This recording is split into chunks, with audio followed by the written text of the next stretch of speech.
No programa de hoje, vamos falar de um problema que não está extinto, ainda acontece com frequência nos dias atuais e bem perto da gente. O trabalho escravo. Esse é o assunto no Entrevista. Nosso convidado é o procurador Cícero Rufino Pereira, do Ministério Público do Trabalho, que também vai falar do novo livro sobre tráfico de pessoas na fronteira. Fique conosco, a entrevista começa agora.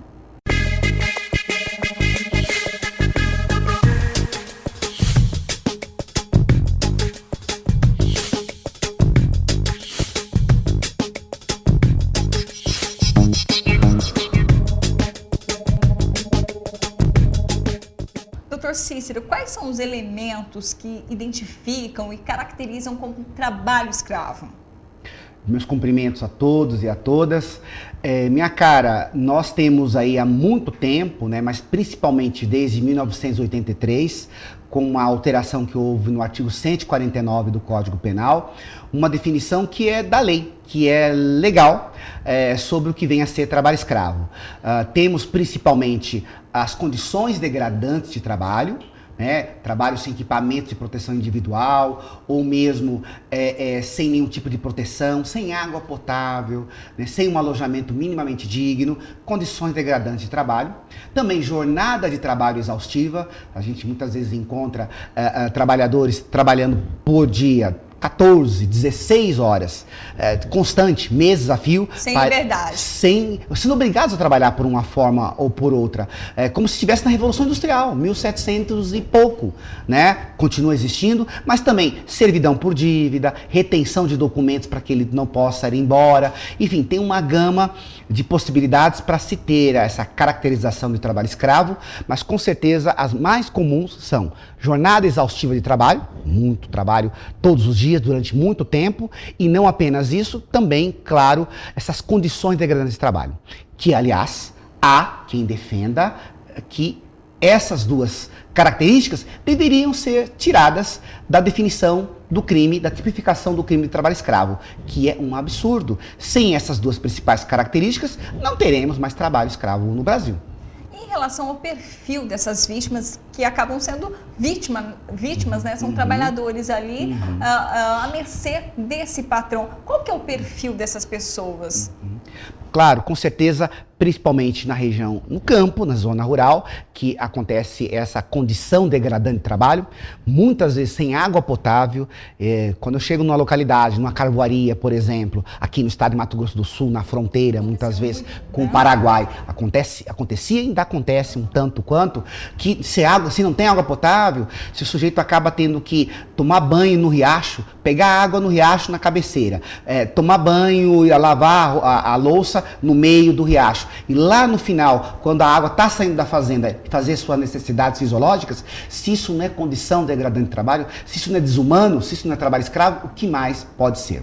Né? E na região, na verdade, urbana, principalmente jornada exaustiva de trabalho. Aqui no estado, inclusive, Brasil afora, sem esquecermos dos estrangeiros, sem esquecermos dos migrantes. Por exemplo, bolivianos passam por Mato Grosso do Sul, são explorados na indústria de confecção lá em São Paulo, na região central da cidade, com cárcere privado muitas vezes. E lá, mesmo sendo trabalho urbano, também é caracterizado condição degradante de trabalho. Bom, o senhor é procurador do trabalho desde 1998, está prestes a fazer aniversário no mês que vem, né, Perfeito, doutor? É verdade.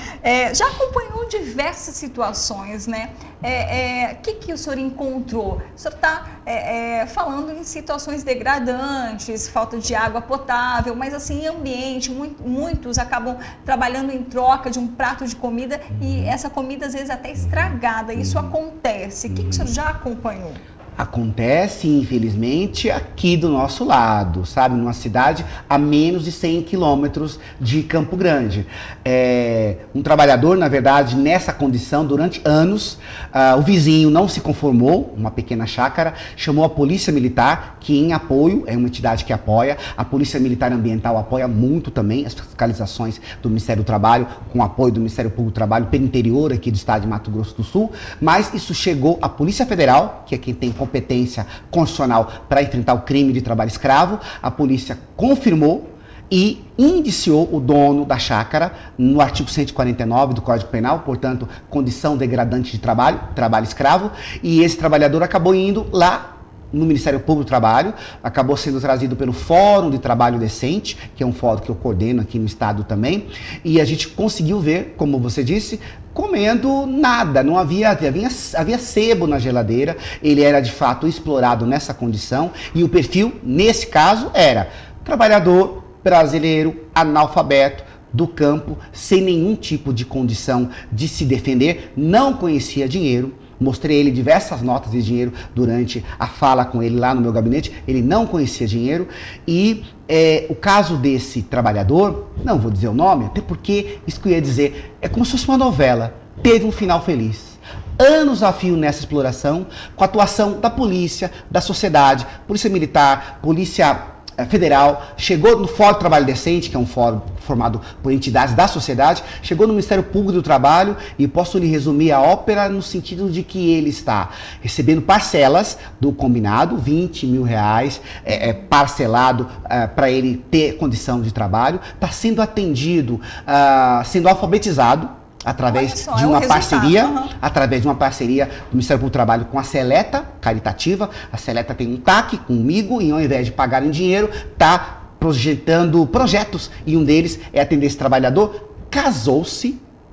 Estou dizendo, final feliz. Lembra a idade dele? 52 anos. 52 anos, refazendo 52. Agora refazendo a vida de forma digna. Digna, pela intervenção do Estado, pela intervenção do Ministério Público do Trabalho, dos parceiros, da sociedade. Então a gente fica feliz que também tem esse lado bom, positivo. Mas tem novela a lá escrava Isaura. Agora, ou seja, essa situação, é trabalho degradante, é trabalho escravo mesmo. Essa né? situação aconteceu bem pertinho, em Jaraguari, perto Perfeito. de Campo Grande, né? Perfeito. Então, assim, é um alerta, ou seja, acontece perto da gente sim. E como essas denúncias chegam? O senhor explicou essa. E outras denúncias, como chegam até o Ministério Público do Trabalho? Diversas maneiras, né? Recentemente, com a tecnologia, por denúncias via internet, no site, no telefone do Ministério Público do Trabalho aqui de Mato Grosso do Sul, aqui em Campo Grande, e denúncias inclusive isoladas, denúncias que na verdade não precisam de indicar o nome, mas várias entidades, sindicatos,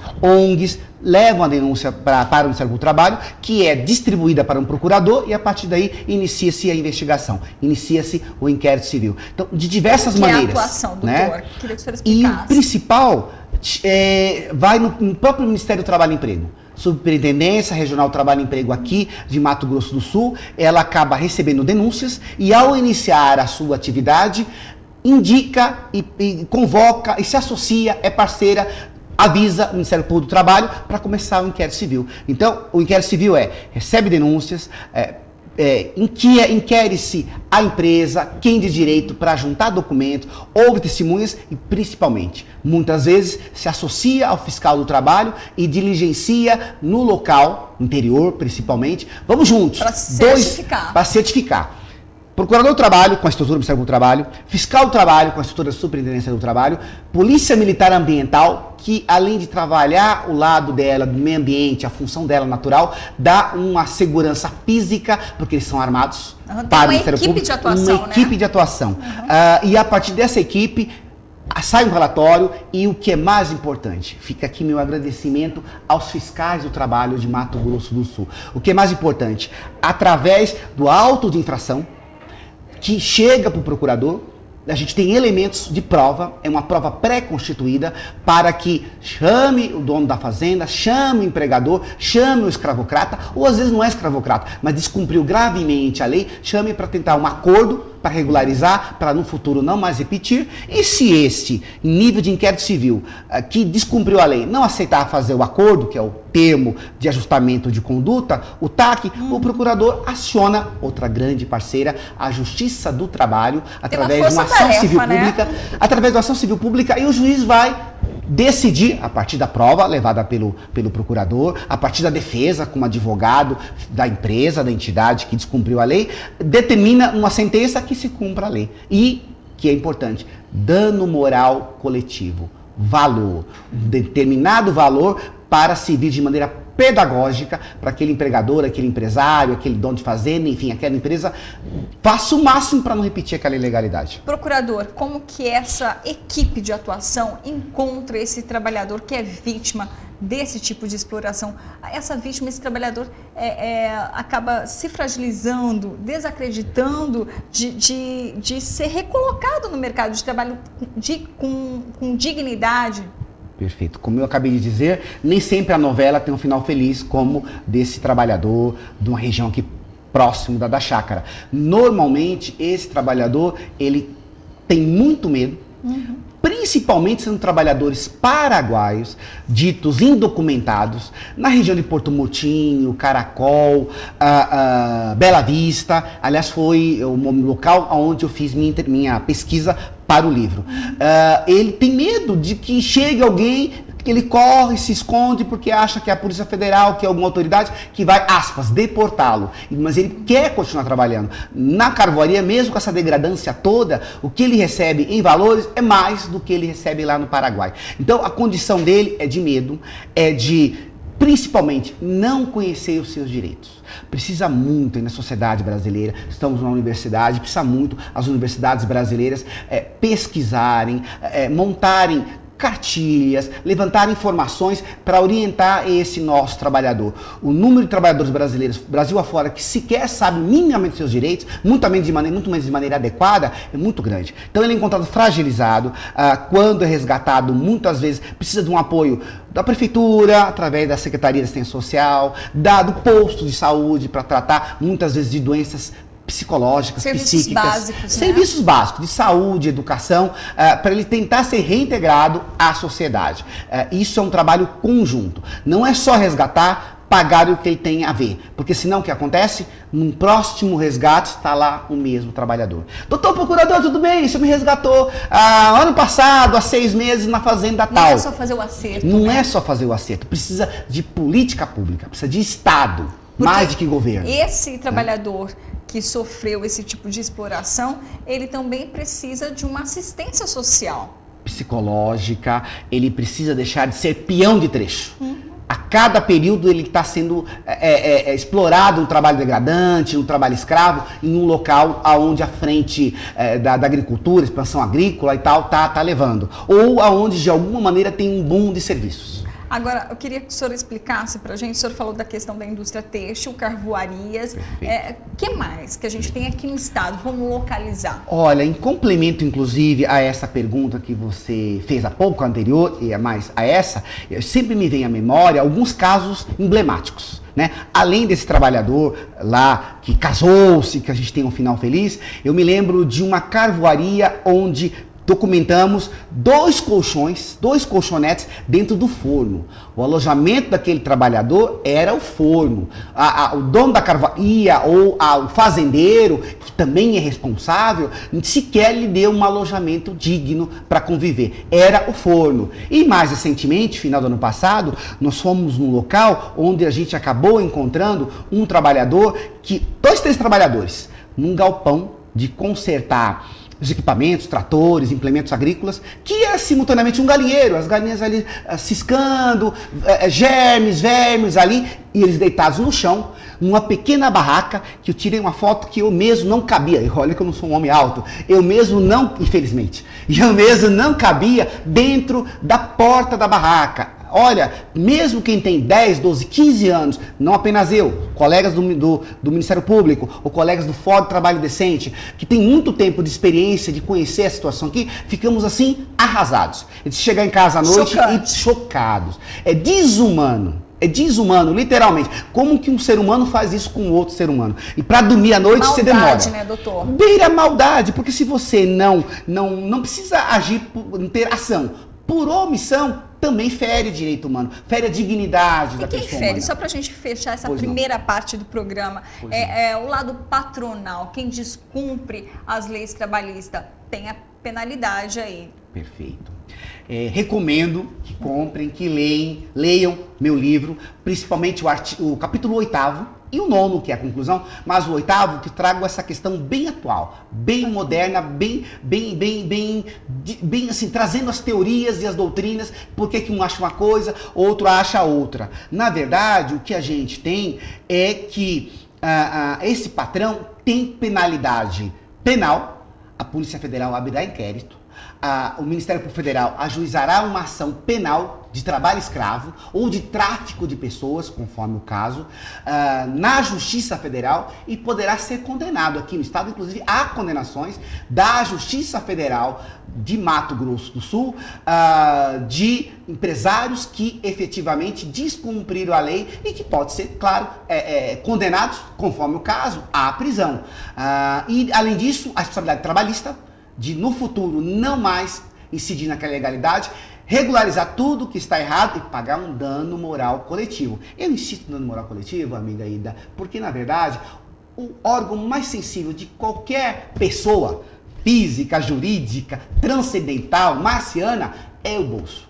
Quando dói no bolso, de uma forma ou de outra, ele vai tentar não incidir mais naquela ilegalidade, naquela pertinência. Então tem essa responsabilidade também monetária, penal, passa a prestar atenção e a precaver-se e incidir naquele erro de novo. E tem a responsabilidade administrativa. Perante o Ministério do Trabalho e Emprego, esse auto de infração, essa multa, caminha administrativamente, e ele tem também essa questão que o Ministério do Trabalho, Poder Executivo, penaliza, né? Quando é ação do Ministério Público do Trabalho, é o Ministério Público do Trabalho, que na prática é um quarto poder, junto com a Justiça do Trabalho, que é o terceiro poder com certeza, também o penaliza. E a questão penal, Ministério Público Federal, Polícia Federal, Ministério Público Federal, pode cair na Justiça Federal, preso, cadeia, ou pelo menos alguma consequência do crime de tráfico de pessoas ou do outro crime, redução a condição análoga vai de escravo. responder. Vai responder. Tem respondido.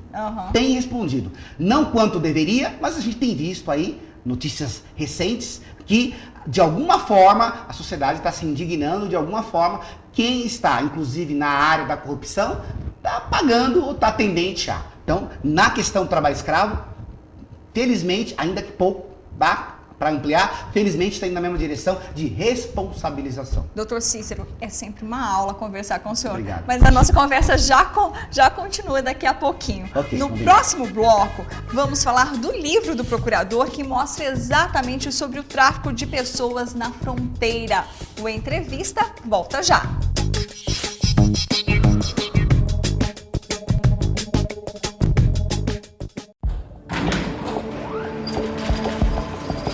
Devia ter trocado os andaimes, mas a obra não podia parar.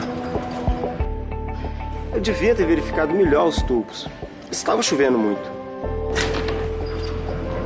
A gente devia ter trocado os cabos do elevador, mas estava em falta.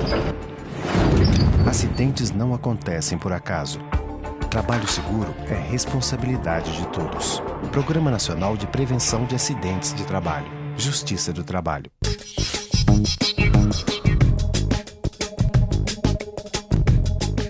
A entrevista está de volta, nosso convidado é o procurador Cícero Rufino Pereira. E agora, nesse bloco, nós vamos falar sobre o livro do procurador, que é Direitos Humanos Fundamentais, o Tráfico de Pessoas e a Fronteira. Doutor Cícero, tem nome e sobrenome esse livro?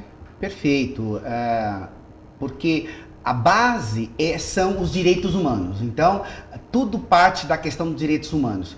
E eu digo direitos humanos fundamentais porque são os direitos humanos que estão na Constituição. O que está na Constituição ou está na lei aqui no Brasil, principalmente na Constituição, é chamado direito fundamental. Então, são direitos humanos, mais amplo, vale para o mundo inteiro, mas são fundamentais, vale também para o Brasil. Então, esse é o título, Direitos Humanos Fundamentais e Tráfico de Pessoas e a Fronteira, porque isso é resultado de um mestrado em estudos fronteiriços, né, que eu fiz na UFMS, lá no campus de Corumbá, e metade do livro, os 4 primeiros capítulos, nada mais é do que a dissertação de mestrado, que é ampliada, é discutida, é repensada a partir de estudos, a partir de palestras, e surgem os outros 4 capítulos. E fronteira, a gente tem uma extensa fronteira seca, né? A gente percebe que fronteira, Mato Grosso do Sul tem fronteiras internas, mas o que interessa por hora agora são mais as fronteiras externas. Fronteira com o Paraguai, fronteira com a Bolívia. A fronteira, ela tem demonstrado um caráter, um aspecto atual. A gente tem visto os refugiados sírios fugindo da guerra, tentando chegar na Alemanha, na Europa, toda aquela barbaridade que tem acontecido. Aquilo está desrespeitando o direito humano. Não tem a menor dúvida que isso é um desrespeito ao direito humano. E os reflexos podem chegar aqui no Brasil. Fronteira, você pode perceber que na América Latina, a Colômbia e a Venezuela estão brigando por uma zona de fronteira. Colombianos que estão na Venezuela estão atravessando o riacho com fogão nas costas para poder voltar para a origem por causa da briga dos dois estados, dos dois países. Então, fronteira está na ordem do dia, porque fronteira tem a ver com migração, né? E nós temos aqui o Mato Grosso Brasil, tem uma fronteira extensa, né, de tráfico de drogas, tráfico de seres humanos, enfim, de vários problemas sérios, problemas multidisciplinares. O senhor pontua, né? bem aqui, migração, exploração sexual, trabalho decente, direitos humanos, trabalho escravo. Perfeito. E Ministério Público do Trabalho. Exatamente. Que é a entidade que eu atuo, que me proporciona poder estudar e trabalhar e escrever essa situação.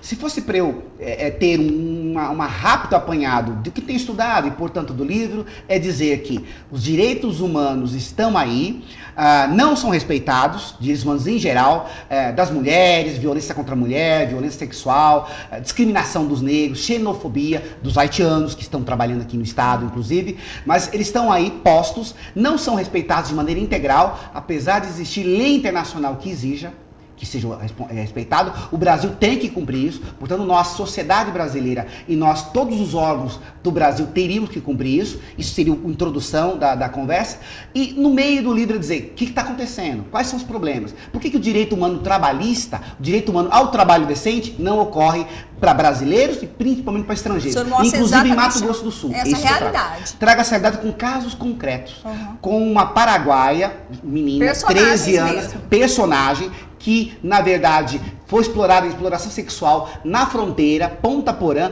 foi devolvida para o Paraguai e está lá sofrendo as consequências disso. Menina, tráfico internacional de pessoas. E meu estudo para o mestrado foram trabalhadores paraguaios trazidos por Bela Vista, eles são de Bela Vista Norte, trazidos por Bela Vista, explorados em Campo Grande.